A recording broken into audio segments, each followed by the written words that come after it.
Սահմանադրական դատարանը անկախ Հայաստանի պատմության մեջ որևէ անգամ հոգու տորվա անդիմության որոշում չի կայացրել։ 1996-ից ի վեր 4 նախագահական և 3 խորհրդարանական ընտրության արդյունք է վիճարկվել բարձր դատարանում։ Ընդդիմության կարմիր թելով միշտ անցել է ընտրության կեղծումը, բոլորի դեպքում Սահմանադրական դատարանը ուժի մեջ է թողել պաշտոնական արդյունքները։ Իսկ ինչպես են բարձր դատարանում որոշումներ կայացվում։ Սահմանադրական դատարանը կամ բարձր դատարանը Հայաստանի բարձրագույն դատական մարմինն է, որտեղ դիմում են մայր օրենքին, սահմանադրությանը հակասող իրավական ակտերը կամ որոշումները վիճարկելու համար։ Որոշումները կայացվում են Սահմանադրական դատարանի անդամների ձայների մեծամասնությամբ, այսինքն 5 կողմ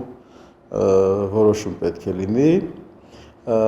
և եթե նկատի ունենք, որ 9-ից 2-ը չեն մասնակցում, 7 հոգանոց կազմով է քննում, 7-ից 5 կողմ պետք է լինի, որպեսզի որոշումը ընդունվի։ Գործի հրապարակային քննությունից հետո Սահմանադրական դատարանի 9 դատավորները հեռանում են փակ խորհրդակցության։ Անցկացվում է քվեարկություն, որի ընթացքում յուրաքանչյուր դատավոր պարտավոր է հայտնել իր դիրքորոշումը՝ կողմ կամ դեմ։ Ձեռնպահ տարբերակ չկա։ Սահմանադրական դատարանի անդամները կարող են տվյալ որոշմանը լինել կողմ կամ դեմ լինել եւ ունենալ հատուկ կարծիք կամ նույնիսկ հատուկ կարծիք չունենալ։ Այդ ժամանակ Սահմանադրական դատարանը ինքն է որոշելու ինչպես հրապարակի, հատուկ կարծիքները սովորաբար հրապարակվում են եւ հայտնի է դառնում թե ով ինչպիսի կարծիք ուներ, բայց թե ով ինչպես քվեարկեց որոշման կայացման ժամանակ այդ մասը սովորաբար չեն ասում։ Սահմանադրական դատարանի որոշումը վերջնական է և բողոքարկման ենթակա չէ։ Ներքին օրենսդրությունը, սակայն, փորձագետի պնդմամբ որևէ պատասխանատվություն չի նախատեսում, եթե բարձր դատարանի վճիռը չի կատարվում։ Այդպիսի նախադեպ Հայաստանում եղել է, երբ 2003-ին Ստեփան Դեմիրճյանը վիճարկում էր նախագահական ընտրության Ռոբերտ Քոչարյանի հաղթանակը։ Սահմանադրական դատարանը մոտավորապես ոչ հստակ որոշում է կայացրել, որ 1 տարվա ընթացքում վստահության հանրաքվե պետք է կազմակերպվի,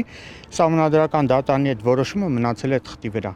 Այդուհանդերձ, եթե Սահմանադրական դատարանի վճիռը չի գոհացնում դիմումը ներկայացնողին, վերջինս կարող է դիմել Եվրոպական դատարան, ինչի հնարավորության մասին հայտարարեց նաև ուժեղ Հայաստանի անդամ փաստաբան Արամ Վարդևանյանը։ Իդեպ Եվրոպական դատարան, այո, շատ հնարավոր է նաև գանգատ կներկայացվի պատասխանելով ձեր հարցին, թե ի վերջո հետագա ինչ գործողություններ կարող են լինել։ Կա նման գործիքակազմ, այո, կա։ Կդիտարկենք դրա իրացումը, թե ոչ, կտեսնենք։